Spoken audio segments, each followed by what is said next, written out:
द्वेष भावनेतून आत्ते भावाने माम बहिणीची हत्या केल्याची घटना नालासोपाऱ्यात घडली आहे। 5 वर्षांच्या चिमुकल्या मुलीची हत्या झाल्याचे धक्कादायक प्रकार उघडकीस आले आहे।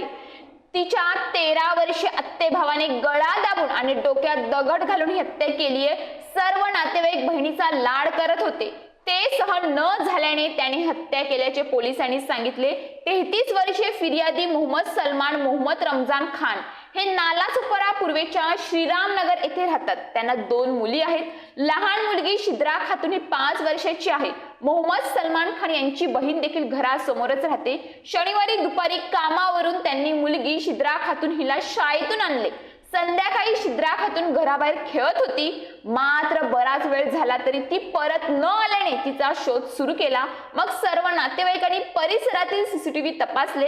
एका कंपनीच्या सीसीटीव्ही कॅमेऱ्यात खान यांचा 13 वर्षाचा भाचा शिद्रा खातून हिला घेऊन जाताना दिसला। त्याच्याकडे विचारपूस केली असता त्याने डोंगरावर खेळायला गेले असता 2 अज्ञात व्यक्तींनी शिद्रा खातूनला मारल्याचे सांगितले। घाबरलेले कुटुंबीय रात्री 11:30 वाजता पोलीस ठाण्यात आले। पोलिसांनी मध्यरात्री डोंगर परिसरात तपास केला असता शिद्रा खातूनचा मृतदेह आढळला। पोलिसांनी 13 वर्षीय मुलाचा कसून चौकशी केली असता 13 वर्षीय मुलाची कसून चौकशी केली असता त्यांना विसंगती आढळली होती। अधिक चौकशीत त्याने शिद्रा खातूनची हत्या केली, डोंगरात तिला खेळायला नेले आणि तिची हत्या केल्याची त्याने कबुली दिली।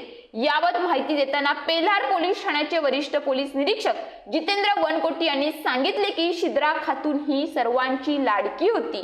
सर्व नातेवाईक तिला लाड करत असायचे। आरोपी 13 वर्षाचा असून मृत शिद्रा खातूनचा आत्याचा मुलगा आहे। शिद्रा खातूनचा होत असलेला लाड भगवत नव्हतं, त्यामुळे संतापून त्याने तिला जवळच्या डोंगरात नेले आणि तिचा गळा दाबला। यानंतर तिच्या डोक्यात दगड घालून हत्या केली। आम्ही विधी संघर्ष बालकास ताब्यात घेतले असून सोमवारी बाल न्याय मंडळापुढे हजर केले जाणार आहे, अशी माहिती पोलीस निरीक्षक गुन्हे दिलीप राफ यांनी दिली आहे।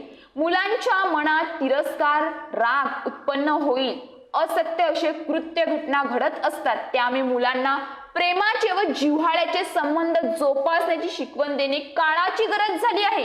कोवळ्या मनावर देखील द्वेष आणि बदला भावना निर्माण झाल्याने अशी कृत्य होत असतात। यासाठी प्रत्येक माता पिताने आपल्या मुलांचा सांभाळ करीत असताना त्यांच्याकडे लक्ष देऊन त्यांना व्यवस्थित घडवले पाहिजे, त्यामुळे अशा अनपेक्षित होणाऱ्या दुर्घटना टळू शकतात।